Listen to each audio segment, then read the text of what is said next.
Well, good morning. We just came back from the briefing of the families done by the fire department. As you know, they've been fighting these fires all night, and we were out back looking at the wreckage. And if you were there the morning after, you didn't see it smoldering like it is now. I mean, the stench is very thick, and it obviously has created quite an obstacle, and they're going to go into what they're doing to do that. From the state's perspective, we fulfilled all requests. FEMA's on site. We're working well. There's resources available. We have the capacity to do more if that's needed. But I think at this juncture, I mean, it really is dealing with those fires. It's a very challenging circumstance, and they're doing the best that they can. And just pray for the folks who were impacted, either directly or the family. It's a really difficult time right now. You wake up in the morning hoping that more and more people were pulled out, and that just news hasn't been what we had hoped. And so I will turn it over to Mayor Cava, then we'll get the briefing from the fire perspective. Thank you, Governor. And everyone, please remember, we're going to hold questions to the end. Raise your hand, you'll be acknowledged, and then please state who the question is for. And now, the Miami-Dade County Mayor, Daniela Levine Cava. Thank you. So, hello, everyone. Here we are 2.5 days into this incredible tragedy, and the world is watching, and we thank everyone for their prayers, for their support. We feel it. We feel everyone is with us. And it makes a difference. It really does. I want to thank the governor for being with us again today, for bringing the resources of the state, for participating and getting FEMA here to the state. This is going to be huge for us as we continue to move forward on our search and rescue, and then what comes beyond. So as you heard, we're facing very incredible difficulties with this fire. The fire has been going on for a while. It's a very deep fire. It's extremely difficult to locate the source of the fire, and so they've been working around the clock.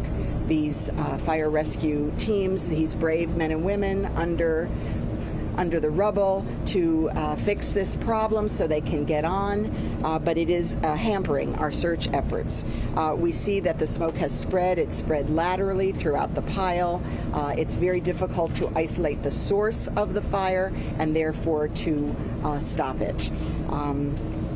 So we're using everything possible to address this fire. We are using infrared technology. We're using foam. We're using water. And all the tactics that we can to contain the fire and minimize the smoke spread. Obviously, the smoke itself is the biggest barrier right now to proceeding in those areas. So we created a trench using heavy equipment to try to isolate the fire and continue searching for victims in the part of the pile that we can access. No further victims have been found, as you've heard. The numbers are the same as they were yesterday. 127 have been accounted for, 159 unaccounted for, and 4 confirmed dead. Our top priority now continues to be search and rescue. We continue to have hope. We're continuing to search. We're looking for people alive in the rubble. That is our priority, and our teams have not stopped.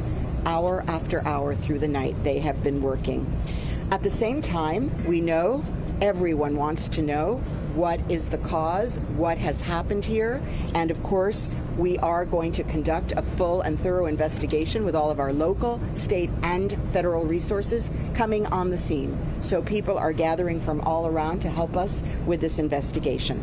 At the county level, I am directing that our Department of Regulatory and Economic Resources will immediately commence an audit of all of the buildings at the 40-year point and beyond. So we want to make sure that every building has completed their recertification process, and we want to move swiftly to remediate any issues that may have been identified in that process. So we're going to conduct this audit within the next 30 days, and we are beginning right now. There are buildings located within cities that are beyond the county's regulatory authority, and I invite cities to join with us in this aggressive review as well of situations in these buildings to make sure that they are safe. We're going to work closely with our cities and provide technical assistance so they can get this job done. As far as the buildings that have been developed by the same developer as this building, we want to make sure that we can work with the cities to provide the technical assistance to them as well as they identify any possible state and federal funding that could assist with conducting safety inspections. So we are here together. So to the community and the world, please be patient. Please stand with us. Please continue your prayers. We are not going to stop. We need your support. Thank you.